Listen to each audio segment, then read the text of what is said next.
ঈশ্বৰজক ধন্যবাদ দিছোঁ সুন্দৰ সময়ৰ কাৰণে। গোটেই 2022 বৰ্ষত আমাৰ লগত থাকিলে আৰু আমাক তেওঁৰ হাতেৰে তেওঁৰ সুৰক্ষা দান কৰিলে আৰু অনেক সমস্যা আছিলে, সকলো সমস্যাৰ মাজত পাৰ হৈ আহিবলৈ ঈশ্বৰজয়ে আমাক সহায় কৰিলে। তাৰ বাবে ঈশ্বৰজক ধন্যবাদ দিছোঁ আৰু তেওঁৰ নাম গৌৰৱ হওক।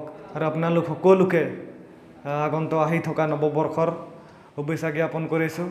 আহি থকা দিনবিলাকত ঈশ্বৰজয়ে আপোনালোকক সহায় কৰক। ঈশ্বৰ যোৱাৰ কাৰণে আপোনালোক আগবাঢ়ি যাওক, যাতে আপোনালোকৰ জীৱনৰ জৰিয়তে, আমাৰ জীৱনৰ জৰিয়তে যাতে ঈশ্বৰ যোৱাৰ নাম যাতে গৌৰৱান্বিত হয়। আমি যদি বাইবেলত চাওঁ, আদি পুস্তকৰ পৰা প্ৰকাশিত বাক্যলৈকে আমি ঈশ্বৰৰ প্ৰতিজ্ঞাৰ বিষয়ে আমি তাত দেখিবলৈ পাওঁ। কিয়নো আমাৰ ঈশ্বৰ যোৱা প্ৰতিজ্ঞা সিদ্ধ কৰোঁতা ঈশ্বৰ যোৱা হয়। তেওঁ যি প্ৰতিজ্ঞা কৰে তেওঁ সকলো সিদ্ধ কৰে। সেইকাৰণে আমাৰ ঈশ্বৰ যোৱাক আমি প্ৰতিজ্ঞা সিদ্ধ কৰোঁতা ঈশ্বৰ যোৱা বুলি আমি কওঁ, কিয়নো তেওঁ যি কয় সেইটো তেওঁ কৰে। ঈশ্বৰ যোৱাই আৰু এটা ডাঙৰ প্ৰতিজ্ঞা তেওঁ মানৱ জাতিৰ কাৰণে কৰিছিলে। মানৱ জাতিৰ উদ্ধাৰৰ কাৰণে তেওঁ এজনক পঠাব। আৰু আমি দেখিলোঁ যে ঈশ্বৰ যোৱাই নিজৰ পুত্ৰ যীশুখ্ৰীষ্টক এই জগতত পঠালে। যেনেকৈ ঈশ্বৰ যোৱাই প্ৰতিজ্ঞা কৰিছিলে তেনেধৰণে তেওঁ প্ৰতিজ্ঞা সিদ্ধ কৰিলে। আৰু যীশুখ্ৰীষ্ট আমাৰ পাপৰ কাৰণে আহিলে আৰু তেওঁ মৃত্যু হ'ল আৰু 3 দিনৰ পিছত তেওঁ পুনৰুত্থিত হ'ল আৰু 40 দিন এই পৃথিৱীত থাকি তেওঁ গুচি গ'ল।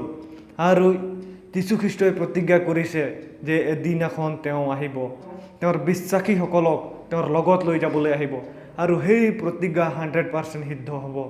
কিয়নো ঈশ্বৰ যোৱা কোৱা কোনো কথাই বিফল নহয়।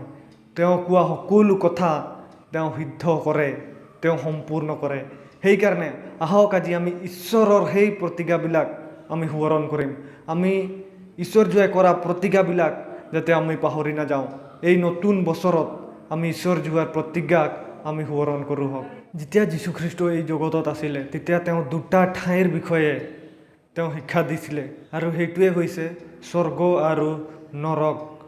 আৰু এই স্বৰ্গ আৰু নৰকৰ বিষয়ে যেতিয়া আমি কথা কওঁ, এই 2টা ঠাইৰ বিষয়ত আমি চিৰিয়াছ হ'ব লাগে, কিয়নো এইটো বহুত লাগতিয়াল বিষয়। আৰু এই নতুন বছৰত এই 2টা ঠাইৰ বিষয়ে আমি সদায় মনত ৰাখোঁ হয়। যীশুখ্ৰীষ্ট আমাৰ উদ্ধাৰকৰ্তা হয়। তেওঁ আমাক পাপৰ পৰা উদ্ধাৰ কৰি অনন্তকলীয়া নৰকৰ পৰা আমাক ৰক্ষা কৰিলে। যীশুখ্ৰীষ্টই আমাক আন্ধাৰৰ পৰা পোহৰলৈ আনিলে। তেওঁ আমাক অনন্ত শাস্তিৰ পৰা ৰক্ষা কৰিলে। তেওঁ আমাক মৃত্যুৰ পৰা জীয়ালে আৰু তেওঁ স্বৰ্গ আৰু নৰকৰ প্ৰতিজ্ঞা কৰিছে। মথি 10:28 পদত এনেদৰে কৈছে, আৰু যিবিলাকে শৰীৰক বধ কৰে আত্মাক বধ কৰিব নোৱাৰে তেওঁবিলাকলৈ ভয় নকৰিবা, কিন্তু যিজনে আত্মা আৰু শৰীৰ এই দুয়োকো নৰকত নষ্ট কৰিব পাৰে তেওঁলৈ ভয় কৰিবা। ইয়াত যীশুখ্ৰীষ্টই কৈছে যিজনে শৰীৰক বধ কৰিব পাৰে আমি তেওঁবিলাকলৈ ভয় কৰিব নালাগে, কিন্তু যিজনে আমাৰ আত্মাক নৰকত পেলাব পাৰে আমি সেইজনক ভয় কৰিব লাগে। সেইকাৰণে আমি এই নতুন বছৰত আহক আমি ঈশ্বৰ যোৱাক ভয়কাৰী জীৱন যাপন কৰিম আৰু আমি আজ্ঞা পালন কৰোঁতা হ'ম। আৰু লুক 12:5 পদত এনেদৰে কৈছে, কিন্তু কোনজনালৈ ভয় কৰিব লাগে তাক মই তোমালোকক জনাওঁ, বধ কৰাৰ পাছত নৰকত পেলোৱাৰ যিজনাৰ ক্ষমতা আছে তেওঁলৈ ভয় কৰা। হয়, মই তোমালোকক কওঁ তেওঁলৈ ভয় কৰা। ইয়াত যীশুখ্ৰীষ্টই কৈছে যিজনাৰ নৰকত পেলাবলৈ ক্ষমতা আছে আমি সেইজনাক আমি ভয় কৰিব লাগে। সেইকাৰণে আমি ঈশ্বৰ যোৱাক ভয় কৰিব লাগে, কিয়নো তেওঁৰ অধিকাৰ আছে যে যি ব্যক্তিসকলে যীশুখ্ৰীষ্টক অস্বীকাৰ কৰিছে তেওঁবিলাকক নৰকত পেলাবলৈ। সেইকাৰণে আমি ঈশ্বৰ যোৱাক ভয় কৰিব লাগে। সেইকাৰণে আমি যীশুখ্ৰীষ্টত বিশ্বাস কৰিব লাগে। সেইকাৰণে আমি আমাৰ জীৱনটো পৰিৱৰ্তন কৰিব লাগে। সেইকাৰণে আমাৰ বেয়া কৰ্মবিলাক বন্ধ কৰিব লাগে। সেইকাৰণে আমি সদায় দিন কৰা ভুলৰ কাৰণে ঈশ্বৰ যোৱাৰ ওচৰত ক্ষমা খুজিব লাগে। যেনেকৈ 1 জোহন 1:9 পদত কৈছে যে, কিন্তু আমি নিজ নিজ পাপবোৰ স্বীকাৰ কৰিলে বিশ্বাসী আৰু ধাৰ্মিক যি তেওঁ আমাৰ পাপবোৰ ক্ষমা কৰে আৰু সকলো অধৰ্মৰ পৰা আমাক শুচি কৰে। সেইকাৰণে আমি সদায় দিন আমাৰ জীৱনটো আমি চালি জাৰি চাব লাগে। প্ৰত্যেক দিন কৰা ভুলৰ কাৰণে আমি ঈশ্বৰ যোৱাৰ ওচৰত আমি ক্ষমা খুজিব লাগে। তেওঁ আমাৰ ভুলবোৰ আমাক ক্ষমা কৰে। সেইকাৰণে আমি যীশুখ্ৰীষ্টত বিশ্বাস কৰি তেওঁৰ পথত চলিব লাগে। আমি বিশ্বাসী জীৱন যাপন কৰিব লাগে। আৰু এতিয়া যি ব্যক্তিসকলে যীশুখ্ৰীষ্টত বিশ্বাস কৰিছে সেই সকলো ব্যক্তিসকলৰ কাৰণে সেই স্বৰ্গত তেওঁবিলাকে স্থান পাব। সেইকাৰণে 2023 বৰ্ষত আমি একো প্ৰতিজ্ঞা নকৰি ঈশ্বৰৰ ভয় ৰাখোঁ হওক।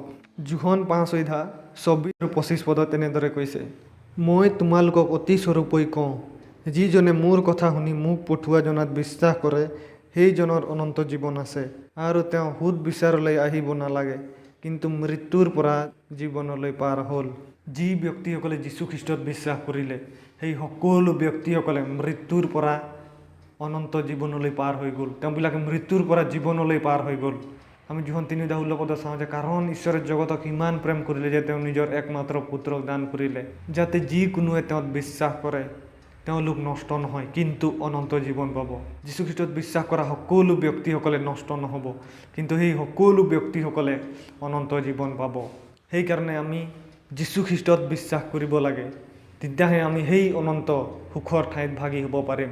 এই নতুন বছৰত আমি ঈশ্বৰ জীৱাৰ প্ৰতিজ্ঞাক আমি সোঁৱৰণ কৰোঁ হওক, আৰু ঈশ্বৰ জীৱাই যি প্ৰতিজ্ঞা কৰিছে সেই প্ৰতিজ্ঞা তেওঁ সিদ্ধ কৰে আৰু সিদ্ধ কৰিব। সেইকাৰণে আমি যীশুখ্ৰীষ্টত বিশ্বাস কৰিব লাগে। এইকাৰণে 2023 বৰ্ষত একোকে প্ৰতিজ্ঞা নকৰি ঈশ্বৰত ভয় ৰাখোঁ হওক। আমি কেতিয়াও প্ৰতিজ্ঞা সিদ্ধ কৰিব নোৱাৰোঁ, সেইকাৰণে আমি ঈশ্বৰৰ প্ৰতিজ্ঞা নকৰাই ভাল। হয়তো আমি বহুতে 2022 বৰ্ষত বাইবেল পঢ়ি শেষ কৰিবলৈ আমি প্ৰতিজ্ঞা কৰিছিলোঁ কিন্তু নোৱাৰিলোঁ। আমি হয়তো কাজিয়া নকৰিবলৈ আমি প্ৰতিজ্ঞা কৰিছিলোঁ, আমি হয়তো কাজিয়া কৰিলোঁ। সদায় প্ৰাৰ্থনা কৰিবলৈ আমি প্ৰতিজ্ঞা কৰিছিলোঁ, সদায় গীৰ্জা যাবলৈ হয়তো আমি প্ৰতিজ্ঞা কৰিছিলোঁ। বেয়া বস্তুবিলাক নাখাবলৈ আমি হয়তো প্ৰতিজ্ঞা কৰিছিলোঁ, কিন্তু আমি সেই প্ৰতিজ্ঞা সম্পূৰ্ণ কৰিব নোৱাৰিলোঁ, কিয়নো আমি বহুতো সময়ত আমি আমাৰ প্ৰতিজ্ঞাবিলাক আমি সিদ্ধ কৰিব নোৱাৰোঁ। সেইকাৰণে আমি ঈশ্বৰ জীৱাক আমি প্ৰতিজ্ঞা নকৰাই ভাল। আমি আমাৰ মনতে আমি সিদ্ধান্ত কৰি আমি সেইটো ফুলফিল কৰিবলৈ ইচ্ছা কৰিব লাগে। আমি কিবা প্ৰতিজ্ঞা কৰি মানুহবিলাকৰ আগত আমি গাই ফুৰিব নালাগে যে মই এইটো কৰিম, এই বছৰত সেইটো কৰিম। ডাঙৰ ডাঙৰ কথা আমি ক'ব নালাগে, আমি যিটো পাৰোঁ আমি সেইটো কৰিব লাগে। সেইকাৰণে আহক এই বছৰত আমি ঈশ্বৰ জীৱাক বিশ্বাসী জীৱন যাপন কৰিম, ঈশ্বৰ জীৱাক ভয়কাৰী জীৱন যাপন কৰিম, আৰু সদায় যাতে তেওঁৰ ইচ্ছা কি তাক জানি ঈশ্বৰৰ ইচ্ছা মতে যাতে চলিবলৈ চেষ্টা কৰিম। এই নতুন বছৰত ঈশ্বৰ জীৱাই সকলোকে আশীৰ্বাদ কৰক, ঈশ্বৰ জীৱাই সকলোৰে লগত থাকক আৰু সকলোকে তেওঁৰ কাৰ্যৰ কাৰণে ব্যৱহাৰ কৰক। এই বছৰটো যাতে আমি সমৰ্পিত জীৱন যাপন কৰিব পাৰিম আৰু সদায় যাতে ঈশ্বৰ জীৱাক যাতে ভয়কাৰী জীৱন যাপন কৰিম। আহক আমি এই বছৰত আমি ঈশ্বৰ জীৱাৰ সেই প্ৰতিজ্ঞাবিলাক আমি সোঁৱৰণ কৰিম, আৰু ঈশ্বৰ জীৱাৰ প্ৰতিজ্ঞা কেতিয়াও বিফল নহয়, আৰু ঈশ্বৰ জীৱাই কৰা প্ৰতিজ্ঞা তেওঁ সিদ্ধ কৰে। এই নতুন বছৰত ঈশ্বৰ জীৱাই সকলোকে আশীৰ্বাদ কৰক আৰু সকলো সমস্যাৰ মাজত পাৰ হৈ যাবলৈ ঈশ্বৰ জীৱাই সহায় কৰক। এই বাক্যৰ জৰিয়তে ঈশ্বৰ জীৱাই সকলোকে আশীৰ্বাদ কৰক। ধন্যবাদ।